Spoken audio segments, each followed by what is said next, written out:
Ako pang hayop ngayon? Parang hindi naman, kasi sa ating dalawa, ikaw ang hayop. Mas hayop ka pa sa hayop.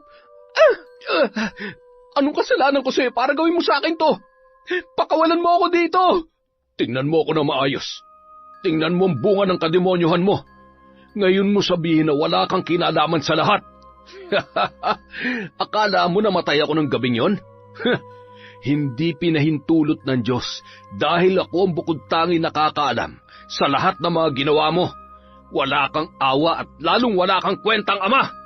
Anong gagawin mo sa akin? Anong klaseng nilalang ka? Bakit?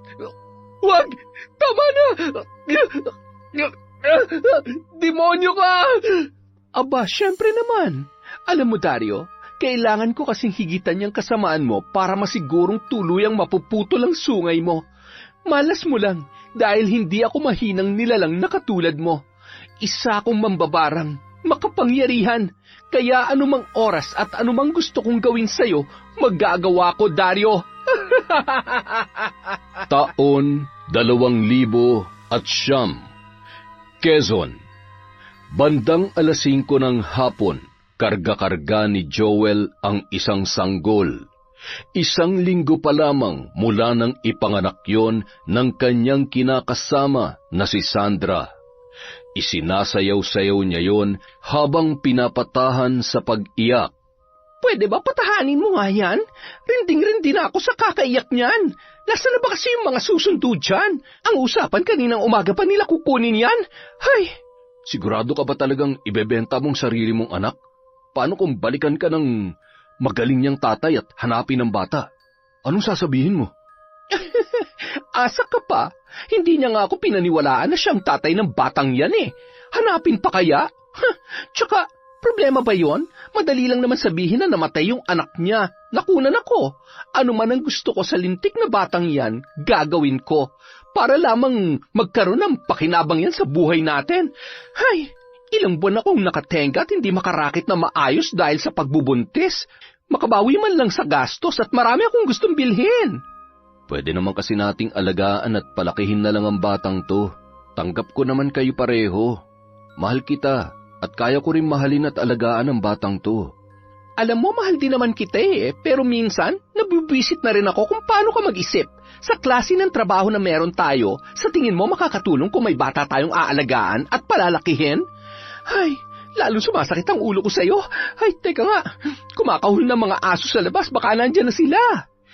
Agad na sumilip sa pinto si Sandra at nang makita ang dalawa nilang kasamahan na madalas ring nagpapanggap na mag-asawa, nakangiting kumaway si Sandra at agad na pinapasok yun sa kanilang bahay.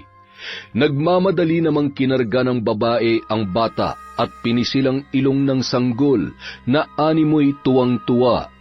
Ang ganda-ganda naman ng batang to. Hindi ka man lang ba nanghihinayang?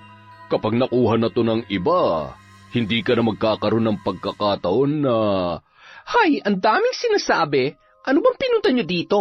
Kung makapangaral kayo, akala nyo naman napakabubuti yung tao. Asan yung pera? Kumpleto ba to? Bilangin mo para sigurado. Tsaka, huwag mong kakalimutan yung pinangako mo sa amin, ha? O, ayan.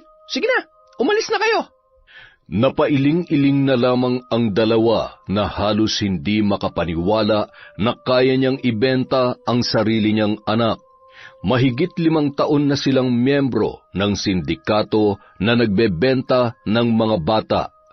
Dahil malaki ang kita ay nakabili si Sandra ng lupa at nakapagpatayo ng sariling bahay na matagal niya nang pinapangarap.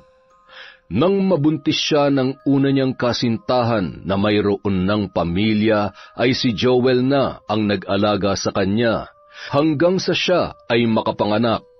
Nasa tiyan pa lamang ang sanggol ay buo na ang loob niyang ibenta yon sa malaking halaga. Makalipas ang 1 buwan. O mahal, kumain ka na. Dinamihan kong gulay para marami kang gatas at hindi nag-aalburuto ang anak natin. Napakagwapo niya, no? Manang-mana sa tatay. Oo nga, wala namang duda. Ay, salamat mahal ah. Salamat sa pag-aalaga mo sa amin. Akala ko nga manganganak na ako na wala ka eh. Buti na lang pinayagan ka ng boss mo na magbakasyon. Oo naman. Siyempre lahat gagawin ko para sa mag-ina ko. Alam kong malaking bagay na manganganak ka na kasama mo ako. Isa pa, kinulit din ako ni nanay na kailangan kong araw umuwi dahil manganganak ka na. Si nanay talaga. Alam mo, lagi niya akong dinadalaw nun dito, kaya hindi naman ako gaanong nahihirapan. At saka, palagi naman akong pinupuntahan ng mga kaibigan ko. Ay. Oh, bakit? May problema ba? Iniisip ko lang si tatay. Alam niya kaya na nanganak na ako. Alam ko na hanggang ngayon ay galit pa rin siya sa akin. Sabi niya, hanggat hindi tayo nagpapakasal, hindi siya aapak dito sa bahay. Pero sa tingin ko, magiging masaya siya kung makikita niya man lamang tong apo niya at...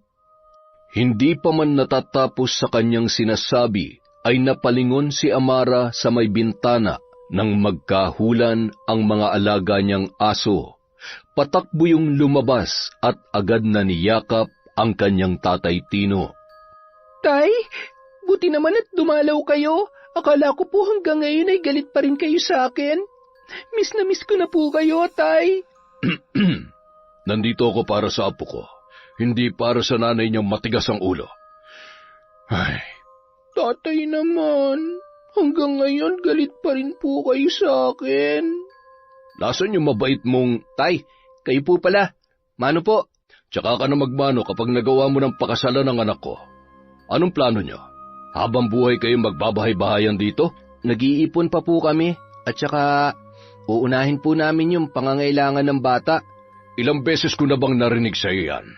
Hindi na ata mabilang sa mga daliri ko. Hanggang ngayon yan pa rin ang palusot mo. Magastos po kasi magpakasal at ang importante naman po ay... Hindi nyo kinakailangan na magarbong kasal. Ang kailangan nyo ay maging sagrado o legal man lamang ang inyong pagsasama. Umiling-iling si Mang Tino sa galit at tumuloy na lamang sa loob ng kabahayan. Yari sa mga tabla at pawid ang maliit na bahay na yon. Ang kusina naman ay yari sa pinagtagpi-tagping yero. Halos maluha siya sa kalagayan ng kanyang anak at apo. Kapansin-pansin na hindi kumpleto ang mga gamit ng bata na naroroon. At hindi na nga napigilan ni Mang Tino na pumatak ang luha nang kargahin niya ang kanyang apo sa kauna-unahang pagkakataon. Nakayuko naman at naluluha si Amara na makitang pasimpleng sumisinghot ang kanyang ama. Alam niya na mahal siya nito at nagagawa lamang siyang tiisin dahil gusto siyang turuan ng leksyon. Kung iiwan mo dito mag-ina mo kapag bumalik ka na at magtatrabaho ulit sa Maynila, mas mabuti pang doon na lang muna sila sa akin. Delikado lalo na't sila lamang dito, ni hindi maayos ang pinto. Isa pa, hindi madaling mag-isa lamang kapag may maliit na bata. Baka mamaya mabinat pa yan si Amara. Dagdag alalahanin pa. Sige po, pansamantala po habang nandito pa ako. Dito muna sila. Ihahatid ko na lamang po sila bago ko umalis. Si nanay naman po ang bahalang magtingin-tingin sa mag-ina ko kapag nasa Maynila na ako. Buti naman para makausap ko rin ang nanay mo na simulat sa pulay, pinagtataguan yata ako. Siya nga pala, ingatan niyo ang bata at huwag kayong malilingat lalo na kapag lumalabas kayo. Nauuso na naman daw ang nakawan ng bata ngayon. Yun din ang talagang ipinunta ko dito para paalalahanan kayong dalawa. Baka ho, haka-haka lang at nananakot lamang ang mga yon.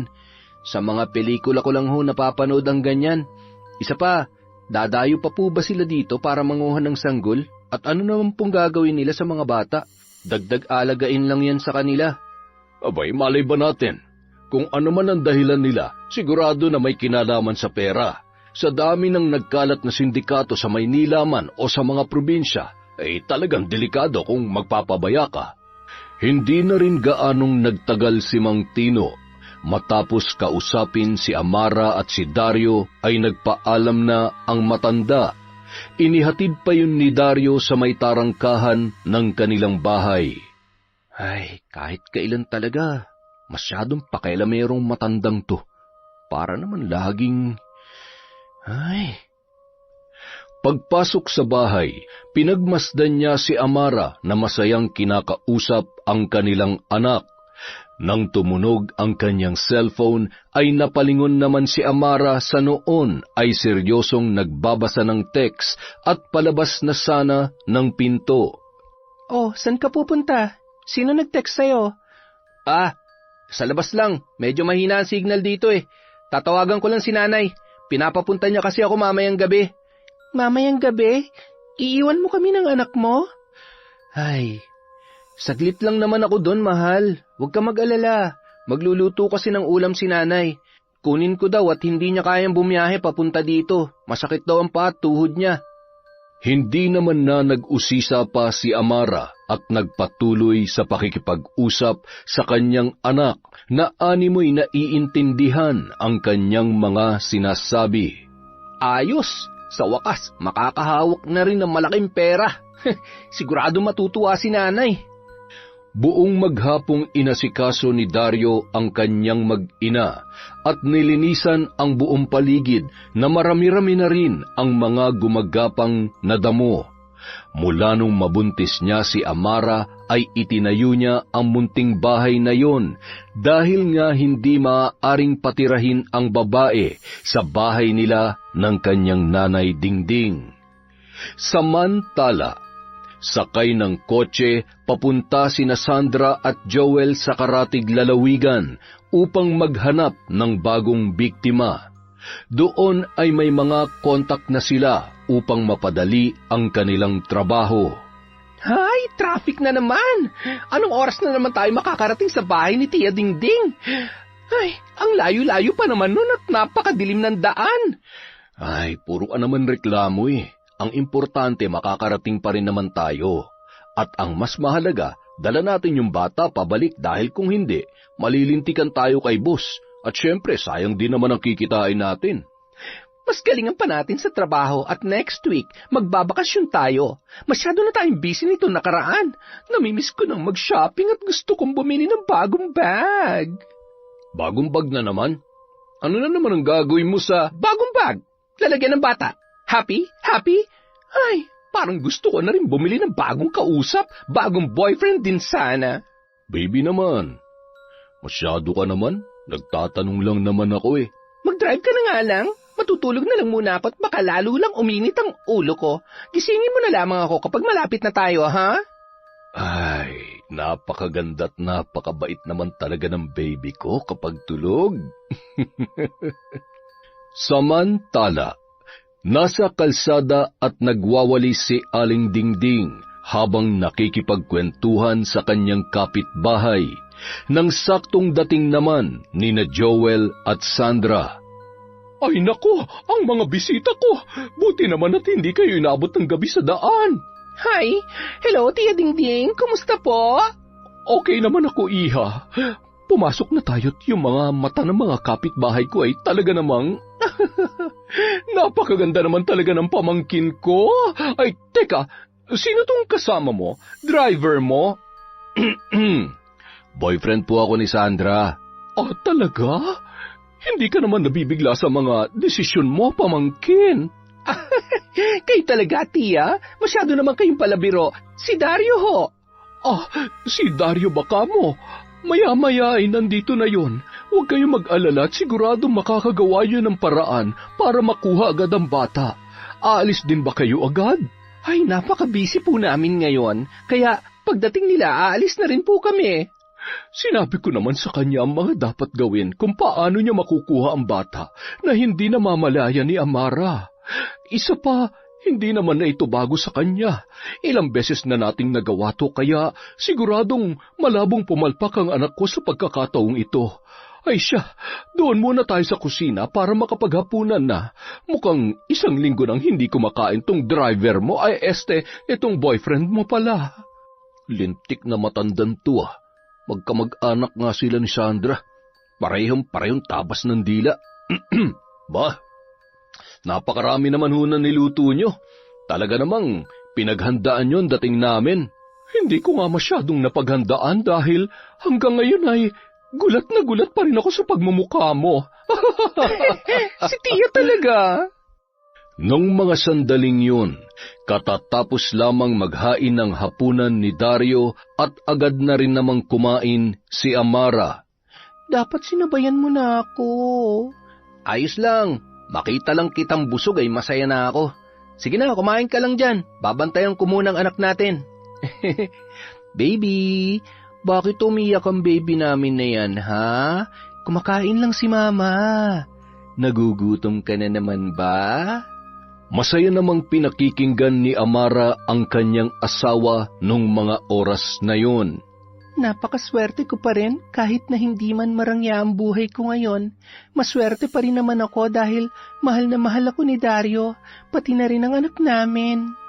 Matapos maghapunan, ililigpit na sana ni Amara ang kanyang pinagkainan. Mahal, wag mo nang iligpit yan. Ako nang bahala dyan mamaya. Aalis na rin kasi ako eh. Namimiss ko lang din si nanay at kailangan kong kumustahin ang kalagayan niya. Sige mahal, basta huwag kang masyadong magpapagabi at mag-iingat ka ha. Huwag mo na akong hintayin ha. Kapag nakaramdam ka ng antok, matulog ka na. Aha, ayun na nga. Inaantok na ako. Buti na lang at tulog na rin tong si baby. Salamat mahal ha. At agad na ring humiga si Amara. Hindi niya maintindihan kung sobrang inaantok ba siya o nahihilo siya nung mga oras na yun. Buti na lang umepekto agad yung gamot na inilagay ko sa pagkain niya. Paano ba, baby? Magpaalam ka na sa mama mo. Agad na kinarga ni Dario ang bata at isinara ang seradura ng kanilang pinto gamit ang isang bato. Pagkatapos ay nagpalinga-linga muna yon bago lumabas ng tarangkahan. Siniguro niya na wala ni isang taong makakakita sa kanya paalis, dala ang kanilang sanggol. Nang makalayo-layo, agad siyang pumara ng tricycle na dumaan at sumakay papunta sa kabilang baryo. Bagamat baguhan lang sila sa lugar na yon, ay hindi naman siya kilala ng mga tricycle driver. Bumaba siya sa may alanganing lugar at naglakad na lamang papunta sa bahay nila ng kanyang nanay Diding. Nang mapansin na may mangilan-ngilang tao pa, ay nagtago siya at nagkubli sa may halaman. Tsaka niya tinawagan si Sandra. Tia, nandyan na si Dario. Paano? Alis na kami. Sa'yo ko naiiwan tong pera, ha? Maraming salamat, Chang. Maasahan talaga kayo. Ay, salamat din, Sandra. Mag-iingat kayo sa biyahe niyo, ha?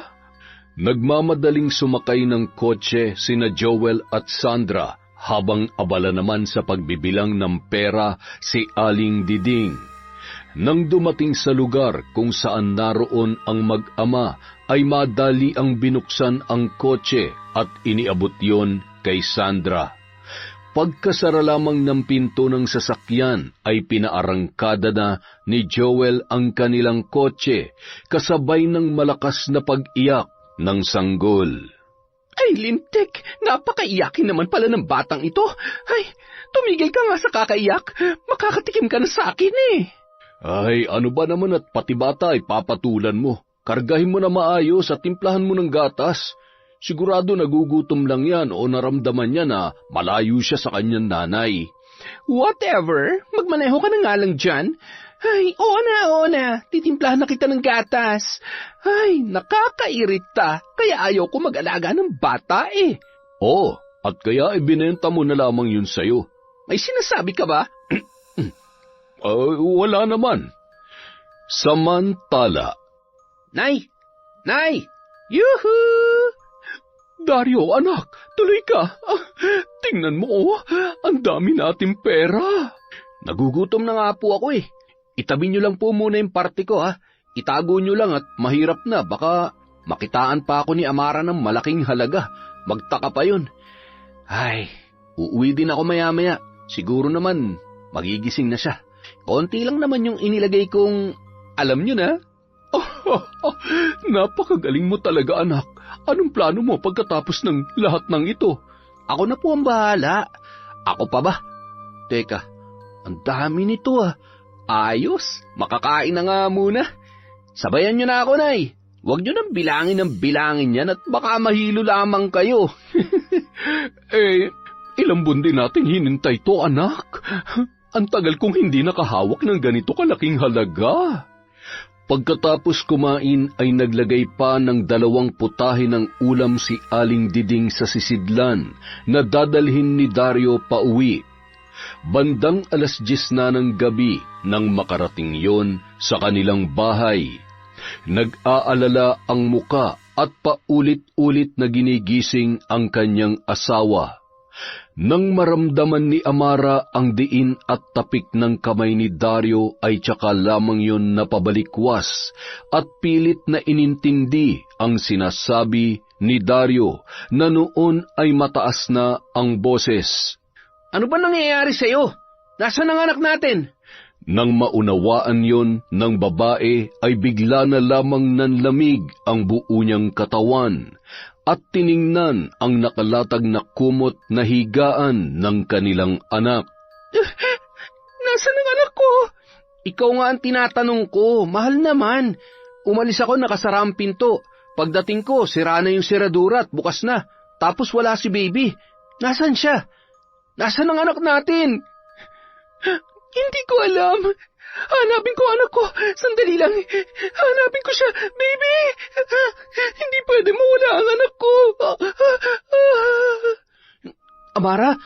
Amara, gumising ka! Kinaumagahan. Ay, buti naman at gumising ka na. Ako nang bahalang maghanap sa anak natin at baka makasama sa'yo. Kailangan kong mai-report sa mga pulis ang nangyari. Mas makakabuti rin siguro na umuwi ka muna sa tatay mo. Hindi. Gusto kong sumama sa'yo. Gusto kong ako mismo makahanap sa anak ko. Amara, pwede ba? Huwag naman matigas ang ulo mo. Alam mo naman makakasama sa'yo yan eh. Huwag mo nang dagdagan pang isipin ko.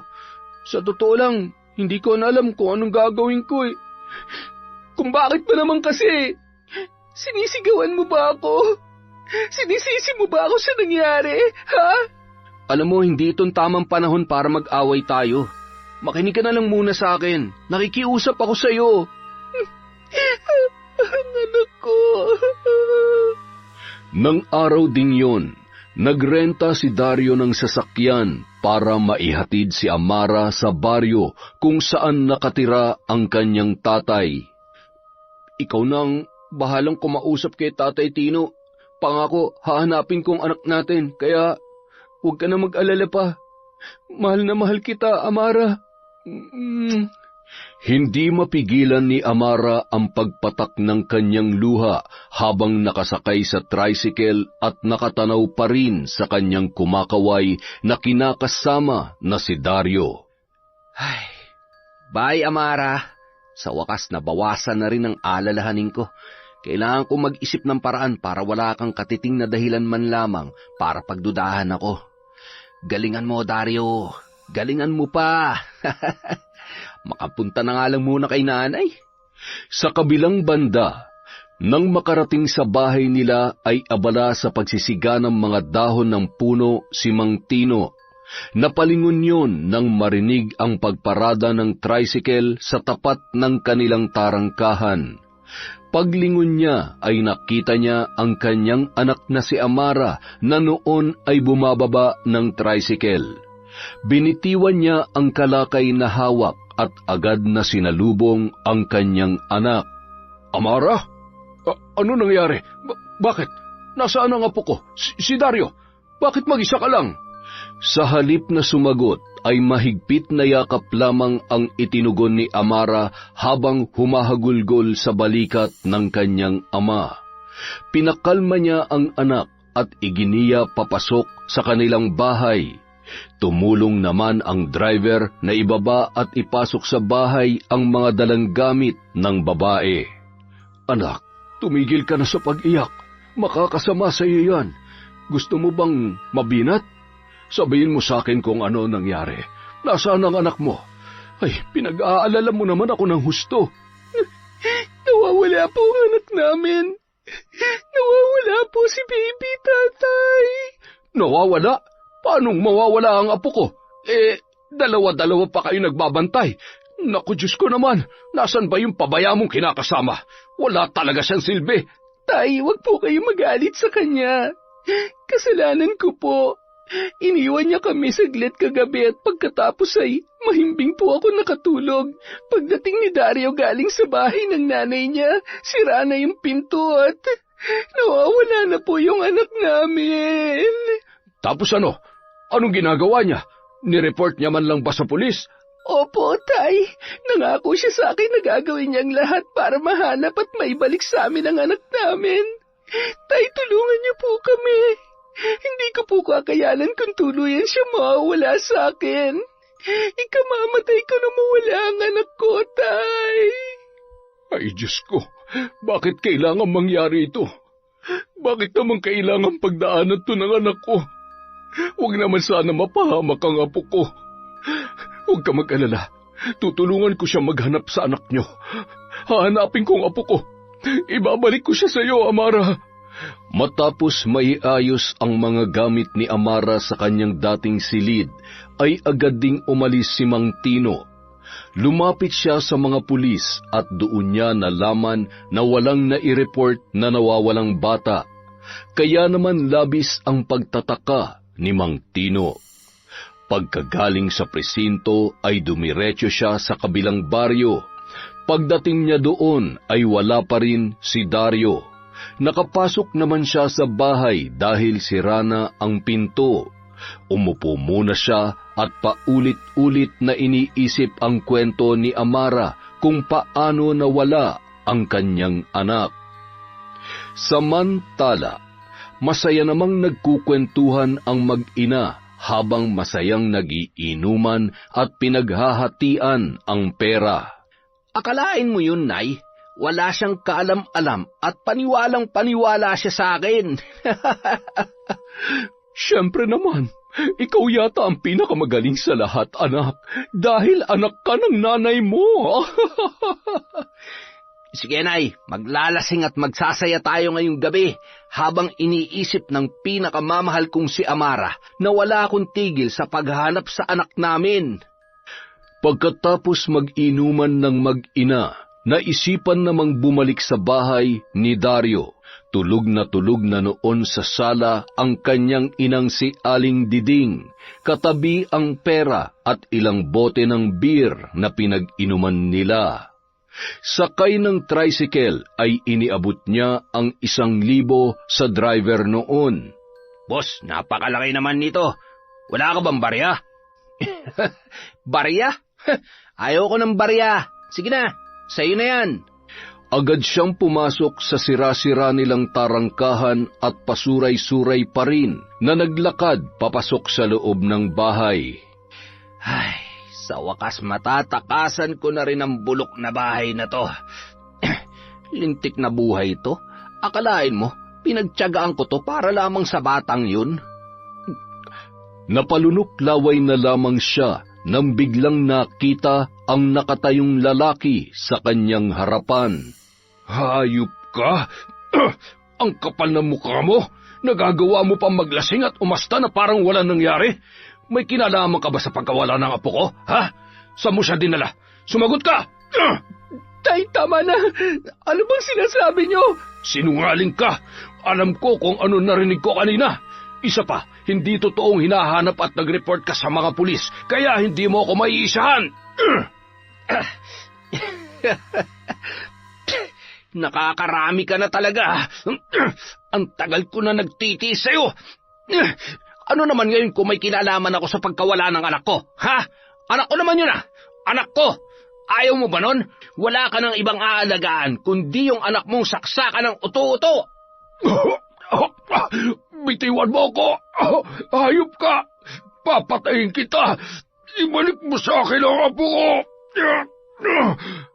Tuluyang nagpagulong-gulong ang dalawa sa loob ng kabahayan hanggang sa maibabawan ni Dario si Mang Tino. Maraming beses niyang inumpog ang ulo noon hanggang sa mawalan yon ng malay. Lintik, napuruhan ko yata. Anong gagawin ko sa matandang ito? Ay, bahala ka na nga sa buhay mo. Buisit, masyado ka kasing pakailamero. Bago mo pa ako maisuplong sa mga pulis, tatapusin na kita! Agad niyang dinampot ang upuan na yari sa kahoy at 2 beses nung hinambalo si Mang Tino sa binti upang masigurong magkamalay man ay hindi na makakalabas pa ng bahay. Patuloy ang pag-agos ng dugo mula sa sugat sa ulo ng matandang lalaki. Paalam na, tanda.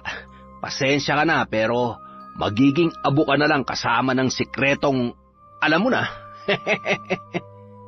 Agad na tumungo sa kusina si Dario at kinuha ang isang bote ng gaas at posporo. Ibinuhos nito ang gaas malapit sa dingding kung saan nakahandusay si Mang Tino. Sabay sinindihan yun. Matapos sindihan ay nagmamadaling hinablot ang isang bag na naglalaman ng mga gamit niya at agad na tumakbo papalayo. Maya-maya pa, tuluyan ng lumagablab ang apoy sa buong kabahayan at ang mga nakapansin mula sa di kalayuan ay agad namang sumaklolo at nagkagulo. Makalipas ang 1 taon, mula sa di kalayuan, nakatalukbong ng itim na tela si Amara habang pinagmamasdan si Dario at ang babae na nagdadalang tao. Ang babae na yon ay nabuntis at iniwan ng kanyang nobyo.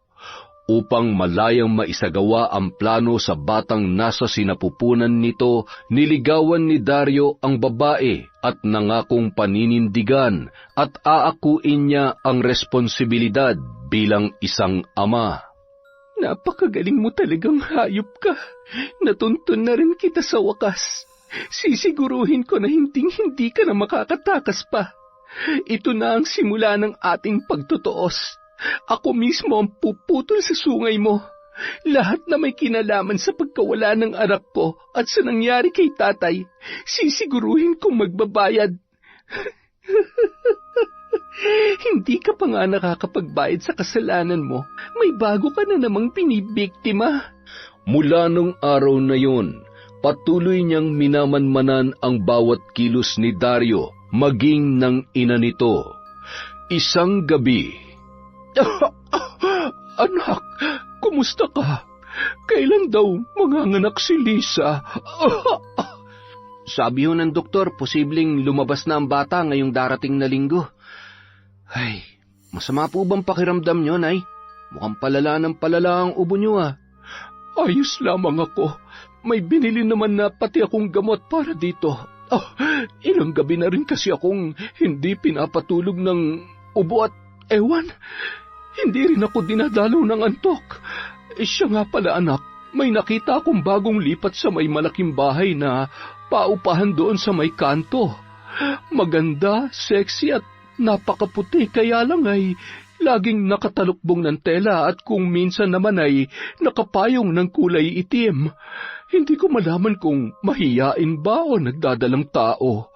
Ang sabi-sabi ay baka buntis at nagtatago sa mga kamag-anak. Si nanay talaga. Alam ko na kung anong ibig niyong sabihin. Huwag kayong mag-alala. Pasasaan at pasasaan ba makikilala ko rin yung sinasabi mo.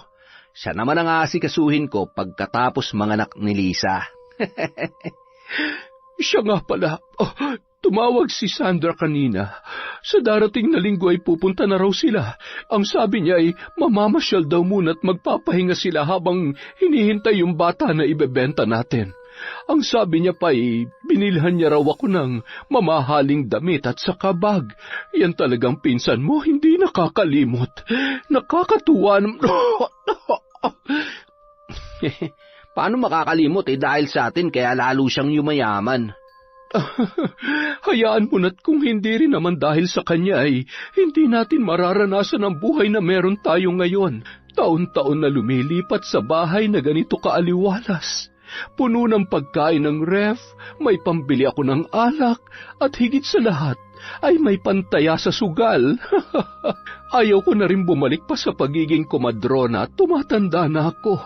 Kung may gusto man akong paanakin, ay syempre yung nanay ng mga anak mo para makatipid naman tayo. Kesa naman magbayad pa tayo ng malaking halaga sa ospital. Ay, Abutan mo nga ako ng tubig at ang kati-kati ng lalamunan ko. Habang nag-uusap ang mag-ina, mayroon silang narinig na kalampag mula sa kanilang kusina. Ay, sandali nga lang anak at may pusa na naman yata sa kusina. Baka kainin yung tirang ulam natin kanina. Sayang naman. Nagmamadaling tinungo ni Aling Diding ang kusina at nagtataka siya kung paanong bukas na bukas ang pinto roon. Ay, nakalimutan ko lamang siguro. May sara na nga. Nung mga oras na yon, biglang nakaramdam ng kaunting pangingilabot ang matandang babae. Sumilip pa yon sa may labas ng kanilang kusina bago isinara ang pinto. Samantala, habang nagkukubli sa isang malaking puno, ay nakangisi si Amara na tinititigan ang bagong bahay na inuupahan ni Aling Diding. Mag-ina nga kayo. Kaunting tiis na lang, Amara. Kaunting tiis na lang. Aayon din sa akin ang pagkakataon. Iisa-isahin ko kayo. Walang makakapigil sa akin. Pagbabayaran niyong lahat ng kasalanan niyo sa amin ni tatay. Dahan-dahang nag-usal ng mga kakaibang salita si Amara bago naglakad papaalis. Sakto naman palabas na rin ng pinto si Dario at kumakaway sa kanyang ina. Mag-iingat ka, anak. Tatawagan na lamang kita kapag nandito na sila Sandra, ha? Habang naglalakad si Dario, bigla siyang napatigil nang makaramdam ng kakaibang lamig sa kanyang batok at bigla ang pagbigat ng kanyang mga hakbang.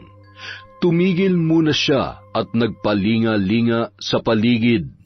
Ramdam niya na may sumusunod sa kanya, ngunit sa bawat paglingon niya ay wala naman siyang nakikita.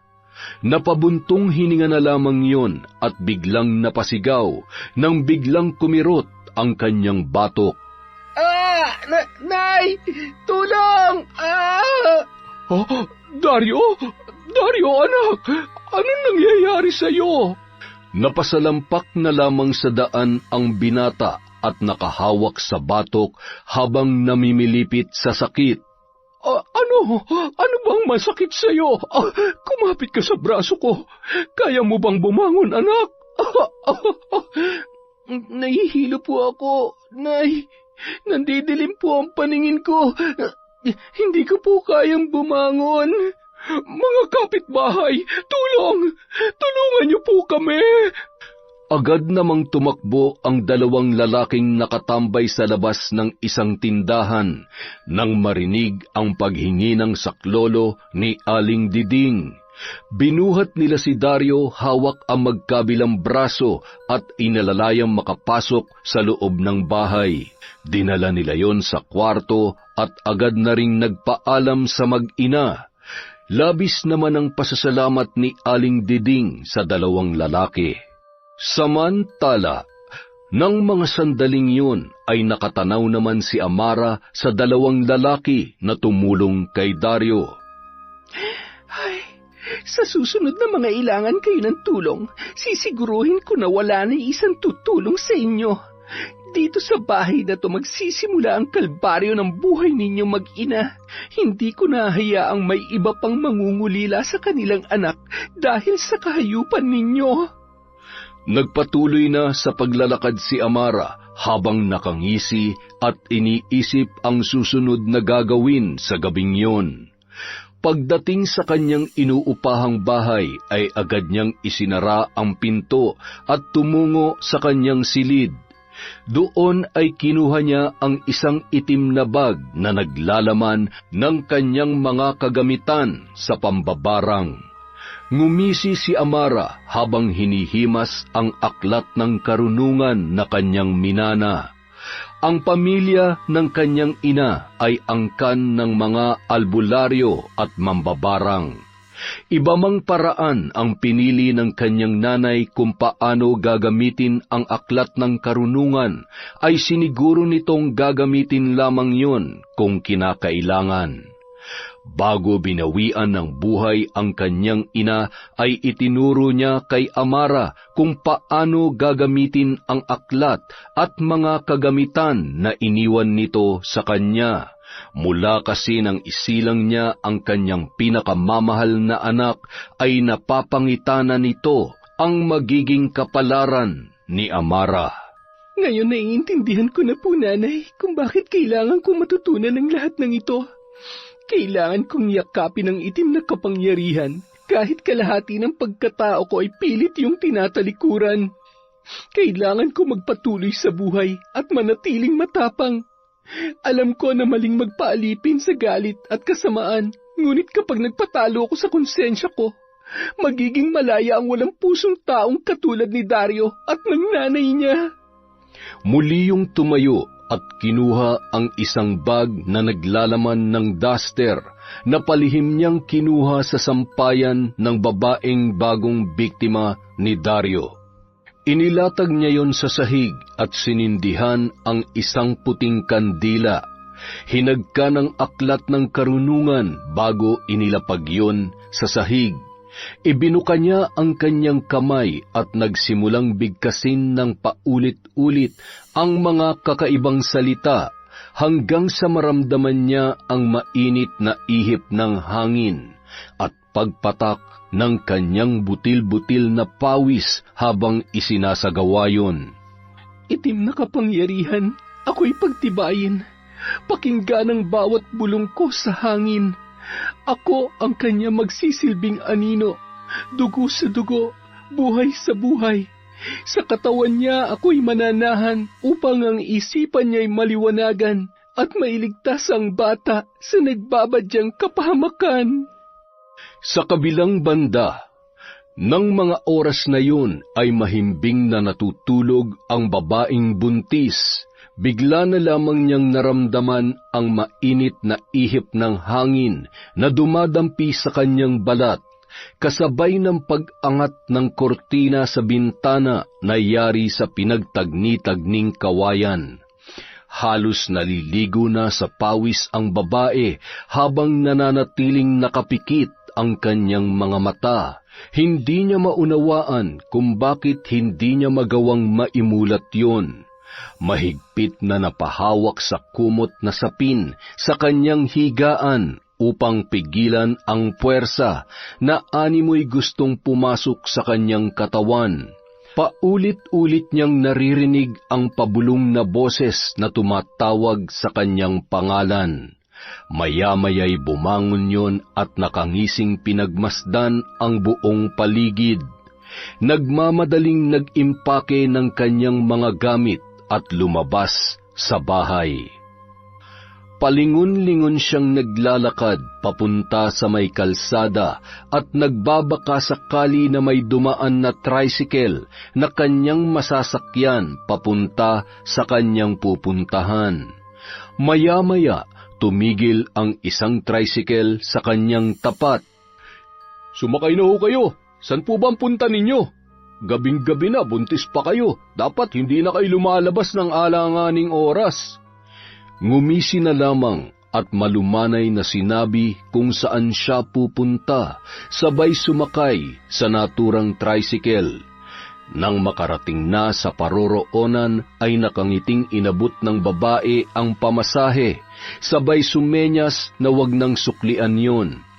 Napakunot noon na lamang ang driver habang tinitingnan ang babae na binubuksan ang tarangkahan ng bahay ng isang albularyo. Sinalubong pa yun ng aso na hindi man lamang kumakahol. "Pipi ba yun? Ay, pati yung aso hindi rin tumahol. Kung sabagay, kaya niya namang kumatok ng pinto." "Ay, makagarahe na nga't inaantok na rin ako." Pagtalikod ng tricycle ay nilingon pa yun ng babae bago siya kumatok sa pintuan. Agad naman bumangon ang albularyo na si Mang Lino na kapatid ng nanay ni Amara. Napakunot noo yun nang makita ang babaeng buntis sa kanyang harapan.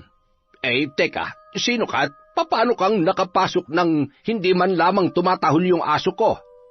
Manganganak ka na ba? Taga saan ka ba? Ngayon lamang kita nakita. Hinawakan ng babae ang braso ni Mang Lino, sabay humalakhak. Tiyo naman, di ba sabi ko sa inyo anumang oras ay kakailanganin ko ang tulong ninyo? Matagumpay kong napasok ang katawan ng babaeng ito. Ito lang ang paraan para maprotektahan natin siya at ang batang nasa sinapupunan niya. Ani ni Amara, sabay hinimas ang kanyang tiyan. Bagamat may alam din si Mang Lino sa pagpapaanak, ay nasisiguro ni Amara na magiging ligtas ang babae na noon ay sinapian niya at ang batang dinadala nito. Pagkapasok sa bahay ay agad na umupo yun at nag-usal ng mga salita, sabay hinaplos at hinipan ang kanyang tiyan. Ilang sandali lamang ay naramdaman na niya ang paghilab noon. Ay, teka, sandali lang. Humiga ka nga muna dito.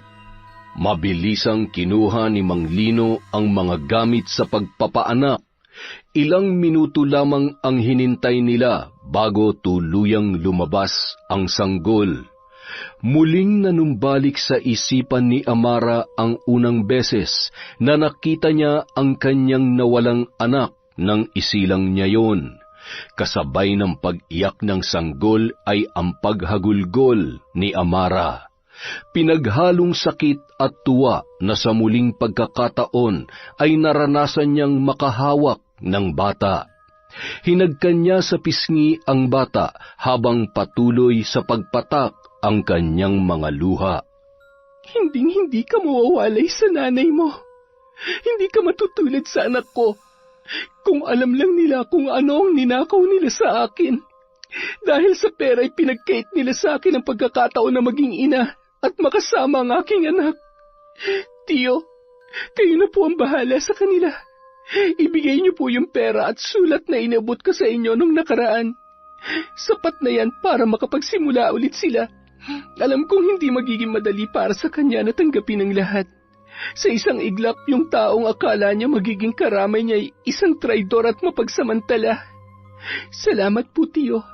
Sana magkaroon ako ng pagkakataon na makausap siya pagkatapos ng lahat ng ito. Sa ngayon ay kailangan ko munang pagbayarin ng mag-inang yon, pati na rin ang mga taong nasa likod ng lahat ng ito. Nauunawaan ko kung bakit gusto mo maghiganti. Ngunit huwag mong hayaang mabulag ka dahil sa galit mo, Amara. Mag-iingat ka at huwag ka magpapadala sa bugso ng iyong emosyon. Kung minsan sa kagustuhan nating gumanti, tayo rin mismo ang napapahamak. Huwag ka mag-alala. Hindi ko sila pababayaan. Nang mga oras na yon ay bigla na lamang nawalan ng malay ang bagong panganak na babae. Tanda na humiwalay na ang kaluluwa ni Amara sa katawan nito. Sa kabilang banda, biglang nagising at bumangon na rin si Amara matapos makabalik sa kanyang katawan. Muli niyang iniayos ang kanyang mga gamit sa pambabarang at sinindihan ang kandilang kulay itim. Kinuha niya ang isang larawan na nakasilid sa isang maliit na sisidlan. Humahalakhak habang idinidikit ang larawan sa katawan ng kanyang kulay itim na lumang manika. Dario, magpakatatag ka, ha? Sana'y kayanin mong lahat ng pagpapahirap, sakit at kamalasan na mararanasan mo. Gusto ko kasing magdusa ka sa mahaba-habang panahon. Ayaw ko namang mamatay ka agad. Siyempre, ang gusto ko'y paglaruan ka munang hayop ka. Sisiguruhin ko na bawat parte ng katawan mo ay hindi mapapakinabangan. Sa ngayon, kailangan mo munang malaman ng isang malaking sorpresa para sa'yo. Gigisingin kita sa sakit ng bawat tusok ng karayom dyan sa batok mo. Gumising ka na at hanapin mo ang iyong mag-ina. Samantala, Aray ko! Ano ba? Ang sakit! Aray ko! Anak, anong masakit na naman ba? Ano ba nangyayari sa'yo? Nay, may naririnig akong boses kanina. Parang nakakatakot at paulit-ulit na tinatawag ang pangalan ko. At saka yung batok ko, tingnan yung batok ko, siguradong, Diyos ko, bakit napakaraming may mga tusok at may dugo ang batok mo? Ano bang nangyayari sa iyo, anak? Hindi ko nga rin po alam kung ano nangyayari sa akin eh. Ay, makauwi na nga. Siguradong hinihintay ako ni Lisa at nag-aalala na yun sa akin. Pero, sigurado ka bang kaya mo? Hindi ka na ba nahihilo? Kaya ko na to, Nay. Maayos naman ang pakiramdam ko at hindi na ako nahihilo. Sugat lang naman tong mga... Ay, hindi naman siguro ako mamamatay dahil sa simpleng sugat lang. Ay siya, sige. Mag-iingat ka, anak. Kapag hindi mo kaya mas makabubuti siguro na... Narinig niyo naman yung sinabi ko, di ba? Aray, kaya ko nga to. Aba, pinagtaasan niya ba ako ng boses? Ano ba nangyayari doon sa batang yun? Hindi niya na nilingon pa ang kanyang ina at nagpatuloy na sa paglalakad habang hawak-hawak ang kanyang batok. Ramdam niya ang hapdi ng sugat, ngunit mas pinili niya na lamang na mas bilisan pa ang paglalakad hanggang sa makarating siya sa may sakayan. Ilang beses siyang pumara ng tricycle, ngunit ni isa wala man lamang tumigil kahit walang mga sakay. Ay, puwisit! Ano bang problema ng mga lintik na driver at ayaw nila akong isakay? Ayaw niyo akong pasakayin, ha? Sige, tingnan lang natin. Pumunta siya sa gitna ng kalsada nang matanawan ang isang tricycle na paparating. Agad naman napatigil sa tapat niya ang driver na buwisit naman sa kanyang iniaasal dahil muntik na nitong masagasaan si Dario. Agad yung bumaba at sinuntok sa panga ang binata. Lintik ka? Kung gusto mo magpakamatay, huwag ka naman damay. Tarantado. Agad din yung sumakay at pinaarangkada ang tricycle na kanyang minamaneho. Hindi naman nakabangon agad si Dario sa lakas ng suntok at tadyak ng lalaki sa kanya. Buti na lamang may dumating na isa pang tricycle at napilitan na yung isakay siya. Samantala, masayang-masaya naman si Amara ng mga oras na yun habang siya ay patuloy sa pagriritual at patuloy na pinaglalaruan si Dario.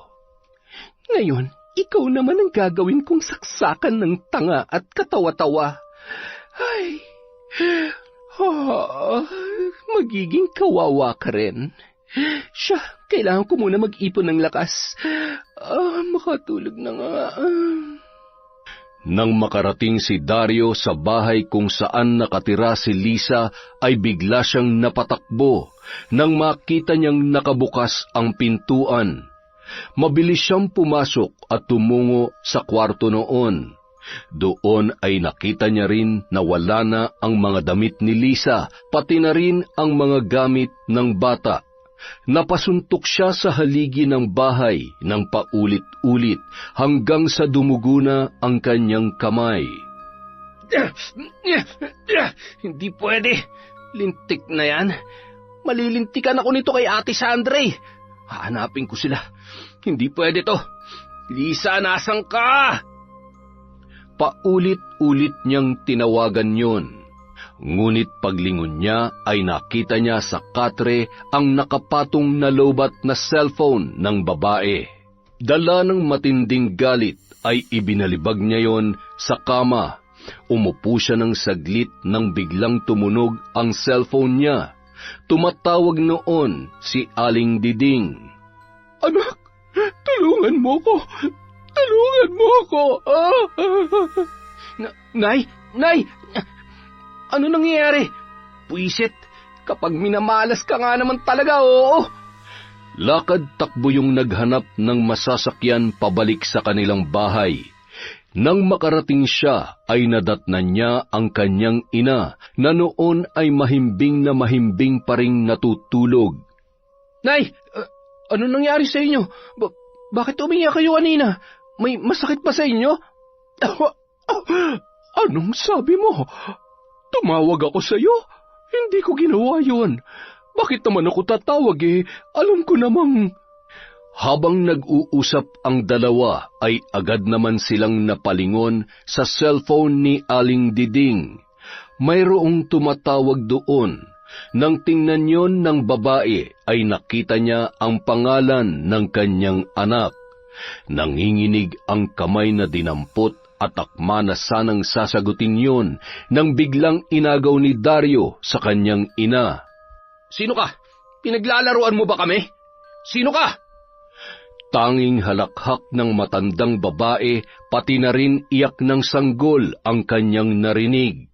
Agad niyang ibinalibag ang cellphone at hindi pa yun nakontento. Tinadyakan niya ng tinadyakan hanggang sa tuluyan ng mabasag ang telepono. Nababaliw ka na ba? Ang mahal-mahal nun, bakit mo sinira? Paano ako matatawagan ng Ate Sandra mo, ha? Siraulo ka talaga. Ang cellphone ko... Nay, nawawala si Lisa. Anong sabi mo? Si Lisa nawawala? Bakit? Saan siya pumunta? Hindi ko alam kung bakit at lalong hindi ko alam kung saan ko sila hahanapin. Ang alam ko lang sa ngayon, kailangan natin siya makita dahil kung hindi, malilintikan tayong pareho, Nay.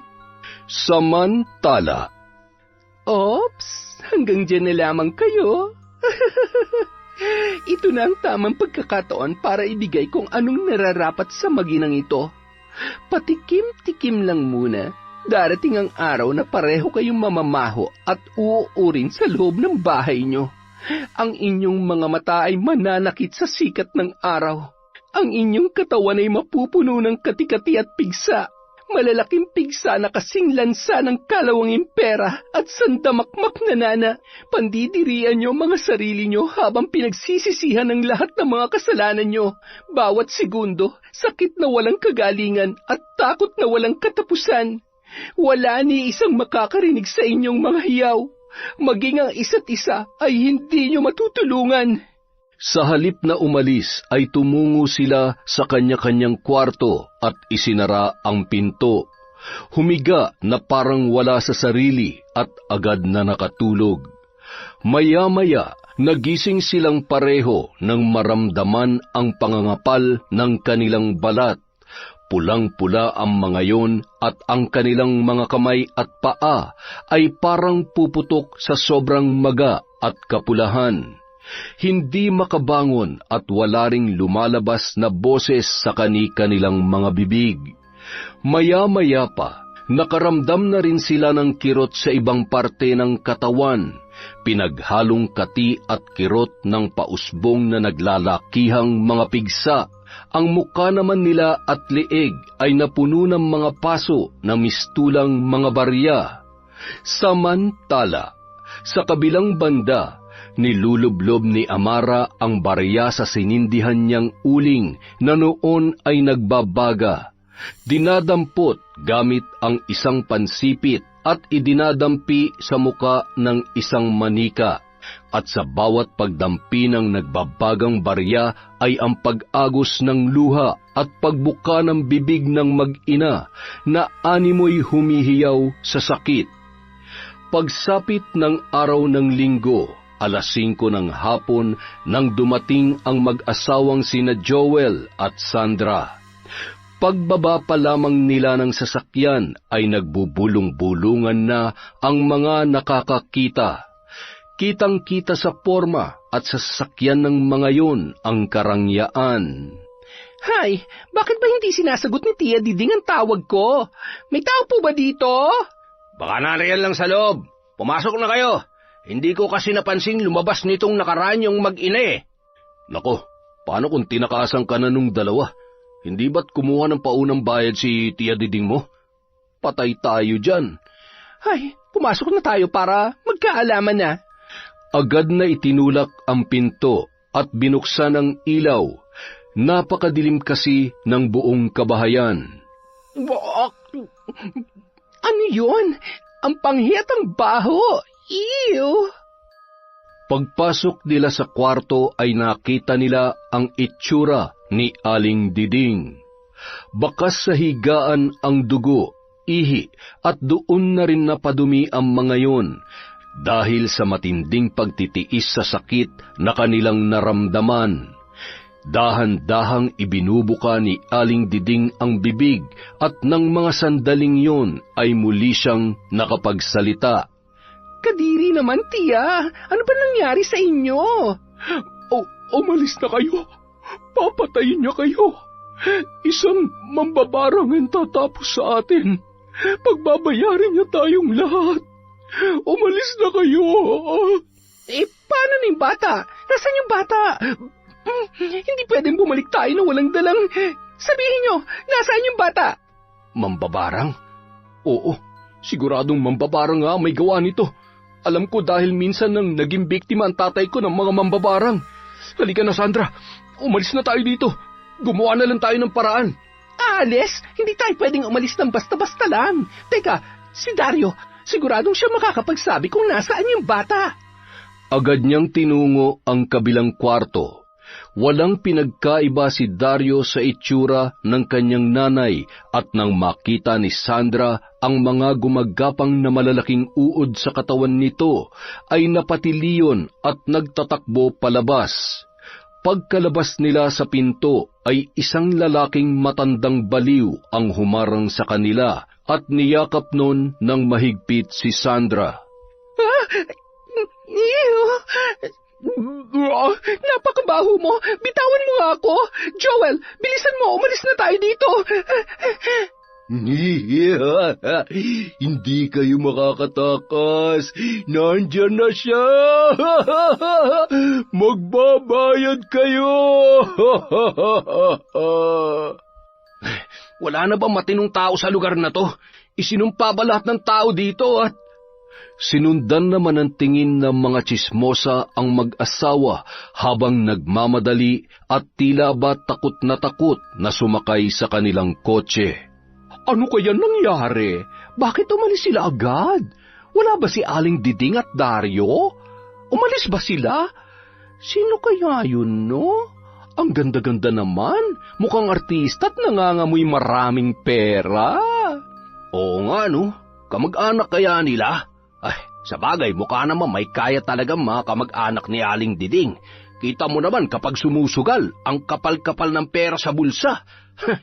Ang sarap ng buhay na mag-inang yan, no? Walang permanenteng trabaho pero yayamanin. Umalis na nga kayo sa tapat ng tindahan ko. Walang pumapasok na swerte kapag nandito kayo. Doon kayo magchismisan sa malayo. Ay, inuuna nyo pa ang chismis kaysa asikasuhin ang sarili nyo? Ang papanghin nyo na. Kapag kayo hindi umalis, bubuhusan ko kayo ng tubig.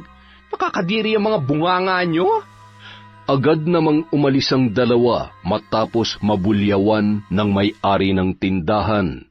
Pasimple pa nilang sinundan ang sasakyan na noon ay dahan-dahan na umaandar at papaalis na. Nang makarating sa may madilim na bahagi ay bigla na lamang nilang nabangga ang isang babae na nakabestida. Nagkatinginan ang mag-asawa at nagmamadaling bumaba. Ano ka ba naman kasi, miss? Bakit basta-basta ka nalang tumatawid? Ano to, modus? Baka naman gusto mo lang kaming perahan kaya nagpabangga ka. Pasensya na po. Nagmamadali lang po kasi ako kaya hindi ko kayo napansin. Tulungan niyo na lang po akong bumangon at... Teka, buntis ka ba? Opo. Kabuwanan ko na po. Kakauwi ko lamang po. Naglabada po kasi ako. Wala na po kasi akong mga magulang at iniwan po ako ng asawa ko at sumama sa kabit niya. Hindi ko nga po alam kung paano bubuhayin ang batang to eh. Biglang nabuhayan si Sandra nang marinig ang mga sinabi ni Amara. Pasensya na. Pasensya na sa mga sinabi ko. Kung gusto mo... maaari ka naming tulungan. Naghahanap ako ng kasambahay at dahil wala naman kaming anak, pwede naming ampunin ang anak mo. Yun ay kung gusto mo lang naman. Sa halip na magsalita, ay mahigpit na yakap ang itinugon ni Amara kay Sandra. Isinakay nila yon at isinama sila sa bahay na inuupahan nito.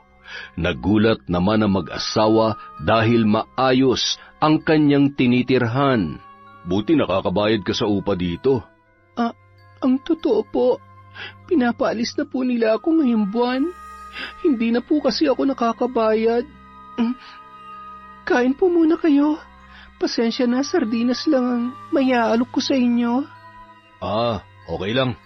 Nagsasawa na rin naman kami mag-asawa sa karni at masasarap na ulam. Sige na, asikasuhin mo ng mga gamit mo at bukas ng madaling araw ay pupunta na tayo ng Maynila. Makalipas ang 1 linggo, matagumpay na umaayon kay Amara ang kanyang mga plano. Walang kaalam-alam ang mag-asawa na sila ay pinaglalaruan lamang ng kanilang kinikilalang kasambahay. Isang gabi noon, habang palihim na nag-uusap ang mag-asawa, ay marahan namang nakikinig si Amara. Ano ba talagang plano mo sa babaeng yan? Alam mo naman delikado na kumuha tayo ng kasambahay. Paano kung matiktikan tayo niyan? Alam mo naman mayat mayang tumatawag ang mga kasamahan natin. Kung itiko mo kaya yung pipig mo, dahil sa totoo lang, yan ang magpapahamak sa atin. Ay, at saka huwag ka mag-alala. Alam ko kung anong ginagawa ko. Napagplanuhan ko na yan. Manood ka na lang at yung bibig mo, itiko mo lang. Pwede? Baka mauna pa kitang itapon sa ilog kesa dyan sa kasambahay natin. Mahal, galit ka ba? Hindi naman, pero dun ka sa sala matulog. Itatapon pala sa ilog, ha? Ayaw ko doon. Hindi ako marunong lumangoy at napakabaho ng ilog dito sa Maynila. Kayong napabagay doon, tutal kasimbaho at dumi ng pagkatao nyo yon. Ay, hindi na ako makapaghintay. Bukas na bukas ay nakatakda ng kapalaran na inilaan ko para sa inyo. Kinabukasan, bandang tanghali, habang nag-uusap ang isang grupo ng mga sindikato kasama ang mag-asawang sina Joel at Sandra. May 2 sanggol na naroroon at hinihintay na lamang nila ang mga kausap na siyang bibili ng mga yon. Bigla na lamang silang binulaga ng mga pulis na nakatunog sa iligal na gawain na kinakasangkutan ng grupong yon. Walang kasing bilis na tumakbo sina Sandra at Joel papunta sa kanilang sasakyan. Tinamaan ng bala si Joel kaya naman nahirapan na yung magmaneho. Pagdating sa may ilog ay bigla namang huminto ang makina ng kanilang sasakyan. Mga hinayupak na to! Ang dami-dami natin, tayo pa talagang sinundan. Anong gagawin natin? Bakit tumigil ang sasakyan? Hindi ko alam. Tumalon na lang tayo sa ilog. Dahil kung hindi, siguradong makukulong tayo. No, ayoko. Ayaw mong tumalon o ayaw mong makulong? Ang daming sinasabi, nandyan na sila. Sorry mahal, hindi ko pala kayang tumalon. Magpapakulong na lang ako. Mahal kita, Sandra. Kahit ang sama-sama na ugali mo, mahal kita. Huwag ka magpapahuli dahil kapag nakulong ka, siguradong mabubugbog ka lang. Sumuko na lang si Joel sa mga pulis. Ilan din sa kanilang mga kasamahan ang nahuli dahilan para mas mapalakas pa ang investigasyon at kaso na isinampa ng mga nabiktima nila na naglakas loob na magsampa ng demanda. Nang araw ding yun, nakuha ng mga kapulisan ang mga cellphone na naglalaman ng mga impormasyon at magpapatunay sa mga iligal nilang gawain. Samantala, 12:00 ng gabi, nakatanaw sa veranda si Amara habang hinihintay ang pag-uwi ng tila ba wala na sa sariling si Sandra. Napakarumi, gutay-gutay ang damit at nakayapak lamang. Agad na bumaba papunta sa unang palapag at pinagbuksan ang babae. Ano bang nangyari sa'yo? Ang tagal mo naman dumating? Ang baho mo naman? Mabuti pa pumunta ka sa banyo at maligo ka na. Ganyan na ganyang kasangsangang amoy ng buong pagkatao mo. Bilisan mo ha? Ibang klase ako kapag naiinip. Lalo na't hindi na ako makapaghintay pa. Panahon na ng paniningil at dahil hindi ako mabait sa mga demonyitang katulad mo, ibabalik kita sa tamang kaisipan para maramdaman mo ang sakit na nararapat para sa'yo. Kasabay ng pagbuhos ng tubig ay ang panunumbalik ng kanyang katinuan. Ano nangyari sa akin? Nasaan ako? Teka, paano ako nakauwi? Si Joel, nasaan siya? Bakit? Ang dumi-dumi ko at... Napaka-arte mo naman, Sandra. Alam mo, ganyan na ganyan dapat ang itsura mo. Sumasalamin sa totoong pagkatao mo. Mabaho, masangsang, at nakakasuka dahil ang sama-sama mo. Amara, may kinalaman ka ba sa lahat ng to? Bakit mo ginagawa to? Sino ka ba? Sino ka? Anong kasalanan namin sa'yo, ha? Wala kang utang na loob? At saka, bakit hindi naman nakensyan mo? Nasaan na yung... Ano sa tingin mo? Ano ang pakiramdam na sa halip na ako ang maisahan mo ay ikaw tong napaglalaruan ko? Tingnan mo ako. Tandaan mo ang mukhang ito. Hanggang sa pangalawang buhay ay sisiguruhin ko na hinding-hindi mo ako makakalimutan. Alam mo, magpinsan nga kayo ni Dario dahil magkasing sama ang ugali ninyo. Agad na bumulong ng paulit-ulit na salita si Amara at sa isang iglap lang ay bumuhos ang napakainit na tubig, dahilan para malapnos ang muka at malagas ang buhok ni Sandra. Namatay din ang ilaw kaya gumapang yon papalabas. Tama na! Pakiusap, patawarin mo ako! Sinubukan niyang tumayo, ngunit isang malakas na puwersa ang tumulak sa kanya, dahilan para muling matumba at mabagok ang kanyang ulo.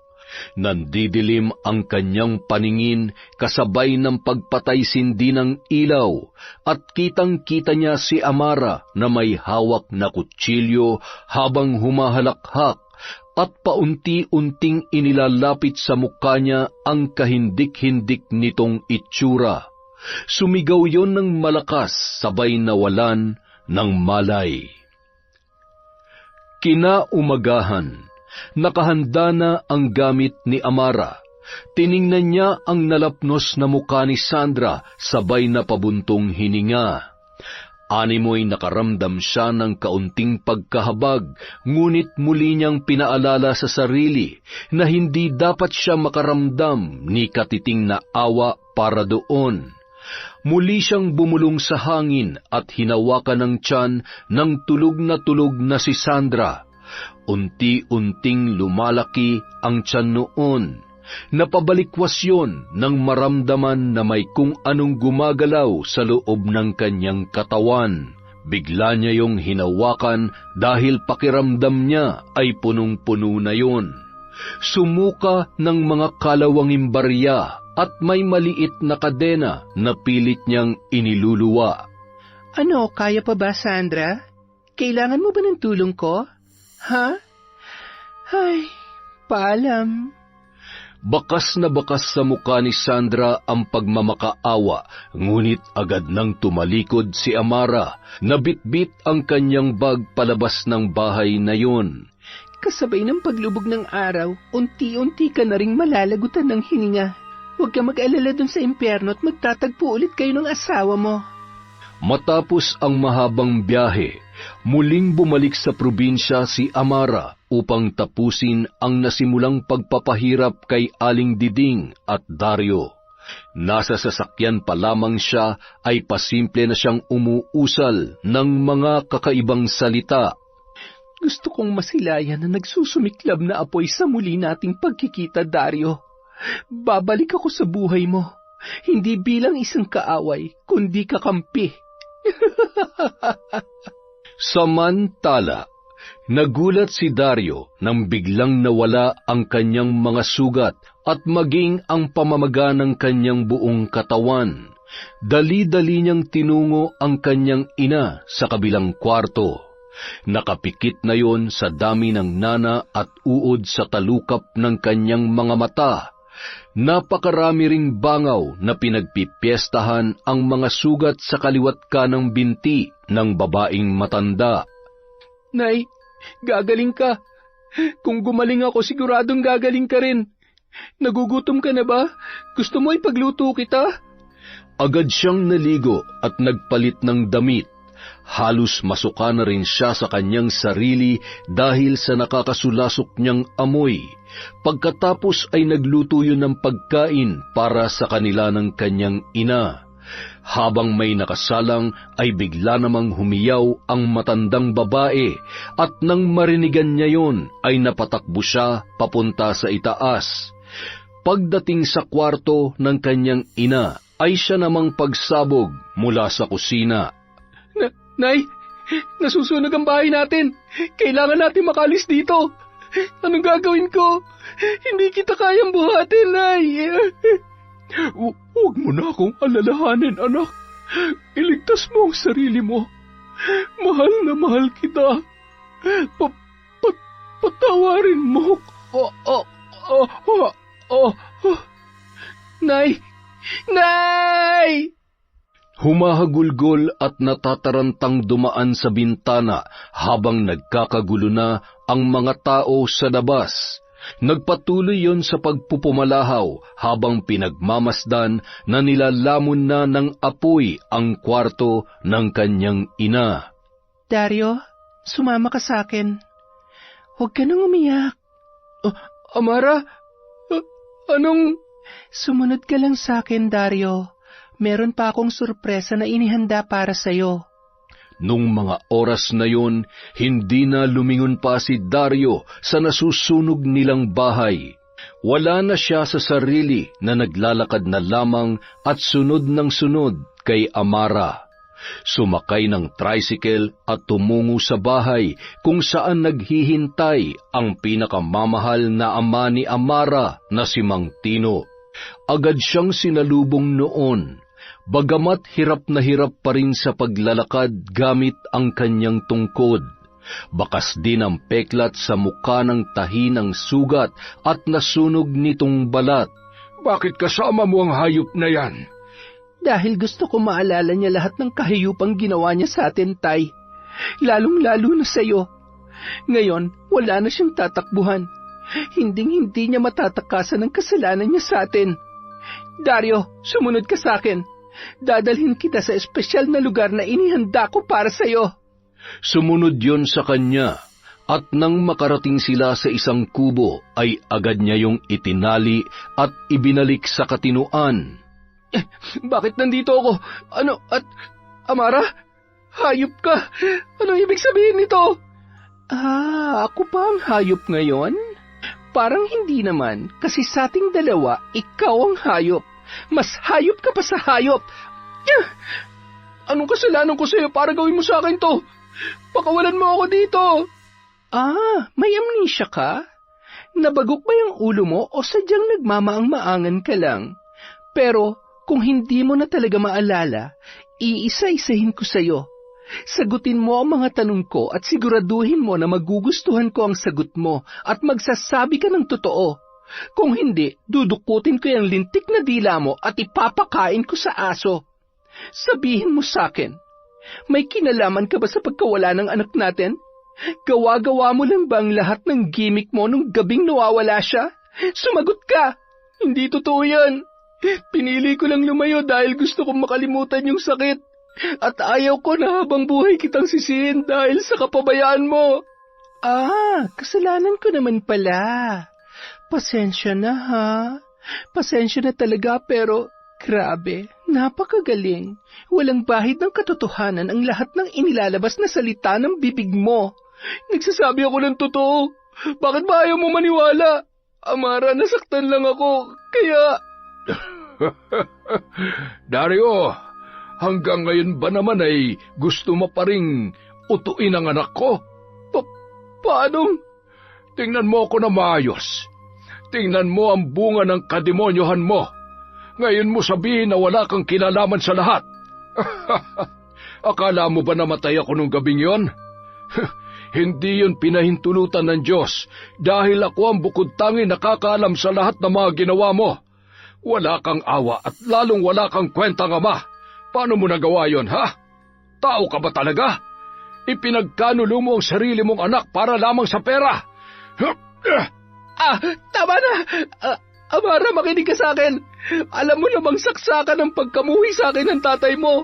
kahit nung una pa lang. Kaya siguradong gumagawa lang silang kwento para patuloy mo na akong kalimutan.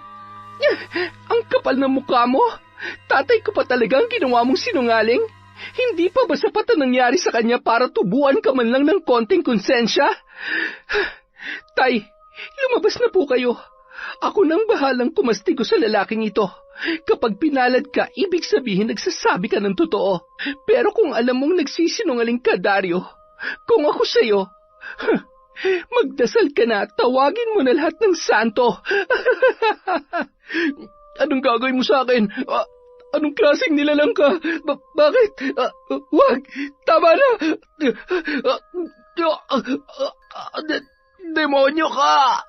Aba, syempre naman, alam mo, Dario, kailangan ko kasing higitan niyang kasamaan mo para masigurong tuluyang mapuputol ang sungay mo.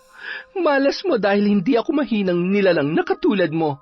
Isa kong mambabarang, makapangyarihan, kaya anumang oras at anumang gusto kong gawin sa'yo ay magagawa ko.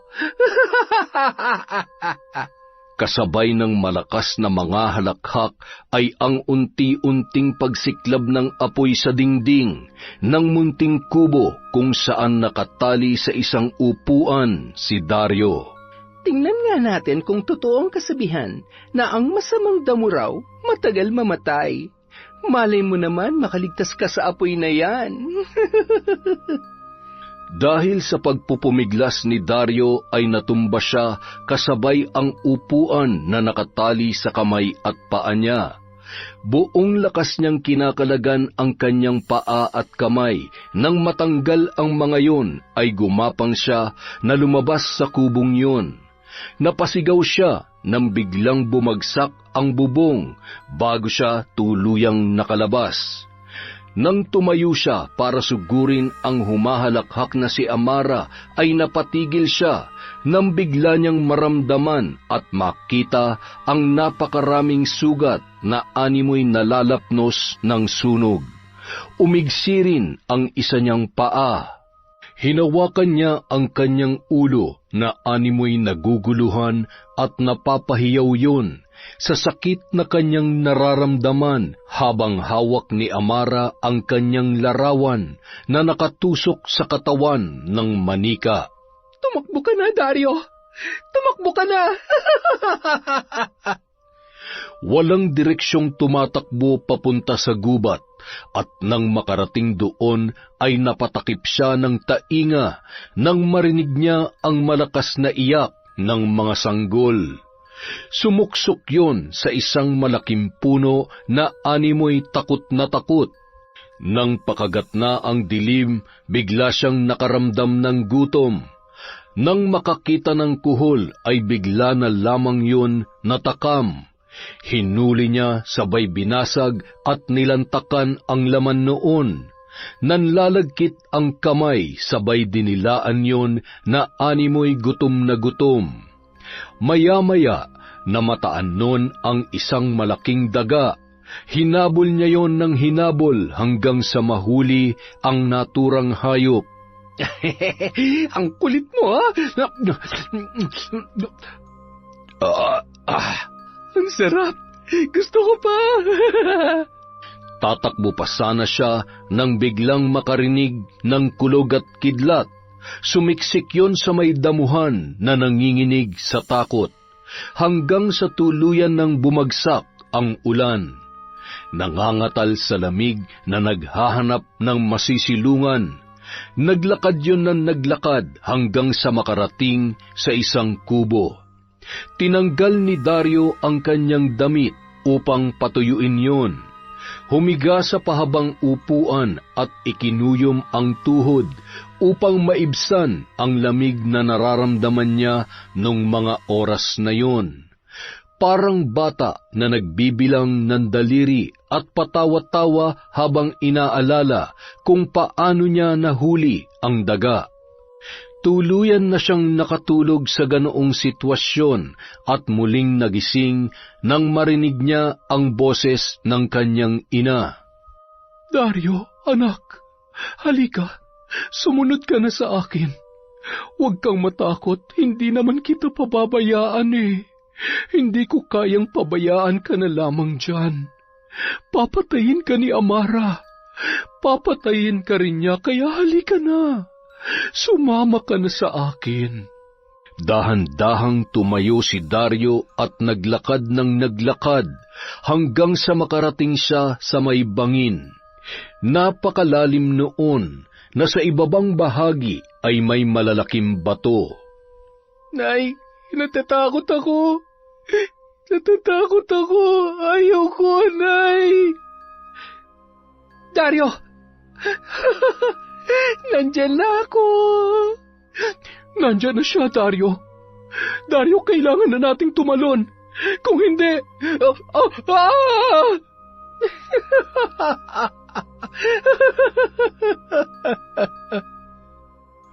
Makalipas ang 3 araw, matapos ibaon ni Amara sa lupa ang mga gamit niya sa pambabarang, ay maluha-luha niyang binabalikan ang mga kasalanang nagawa dahil sa sobrang galit sa mga taong umagrabyado sa kanya. Ngunit nang maalala niya ang mag-ina na nasa puder ng kanyang tiyo Lino, ay bigla siyang napangiti. Kung sisingilin man ako ng Diyos sa laki ng kasalanan ko, tatanggapin ko ng buong puso. Masaya ako na natulungan ko sila mag-ina. Noong araw ding yun, pinuntahan niya ang bahay ng kanyang tiyuhin, at pagdating niya ay mahigpit siyang niyakap ni Lisa na labis niya namang ikinagulat. Ipinaliwanag ko na sa kanya ang lahat. Nagpapasalamat ako at bumalik ka ng ligtas, Amara. Kumusta ang tatay mo? Ano nang plano mo ngayon? Ay, hindi ko naman po hawak kung anumang magiging kapalaran ko pagkatapos ng lahat ng ito, pero alam ko lang, gusto kong sulitin ang mga natitirang araw ko kasama si tatay. Lisa, alam kong wala ako sa posisyon para pakialaman ang buhay mo, pero huwag mong sayangin ang pagkakataon. Bumalik ka na sa inyo. Huwag ka matakot. Nagkamali ka man, tatanggapin ka pa rin nila. Tatalikuran ka ng lahat, pero hindi ng mga magulang mo. Kailangan mo lang patawarin muna ang sarili mo. Magpakatatag ka, at itama mo ang lahat para sa anak mo. Napahagulgol na lamang ang dalaga dahil sa mga sinabi ni Amara. Sabay kinarga ang batang sanggol na noon ay tumatawa na animoy may nais ipahiwatig sa kanyang ina. Iniabot yon ni Lisa kay Amara at hindi naman nagdalawang isip na kargahin yon. Hindi niya maipaliwanag ang sayang nararamdaman nung mga oras na yon, lalo na nang mahawakan ng bata ang kanyang pisngi. Bigla na lamang natumba at nangisay si Lisa kasabay ng pangingitim ng labi noon. Lisa! Lisa! Ano nangyari? Tiyo, tulungan natin siya. Paano ang bata? Paano ang anak mo? Lisa, kailangan ka niya. Inatake sa puso si Lisa dahilan ng biglaang pagpanaw noon. Dahil sa nangyari ay nagkaroon ng pagkakataon na muling maging ina si Amara. Ipinangako niya sa babae at sa kanyang sarili na itatama niya ang lahat sa pamamagitan ng sapat na pagmamahal at pag-aaruga sa batang kikilalanin niyang sariling anak. Ang pagkawala ng kanyang anak ang dumurog sa kanya, at isang bata rin ang tuluyang nagpahilom sa masakit na nakaraan ni Amara. Yon, maraming salamat po ulit mga kaenteng. Mag-ipon po ulit tayo ng shoutout para marami-rami sa susunod na upload ng Kwentong Enteng.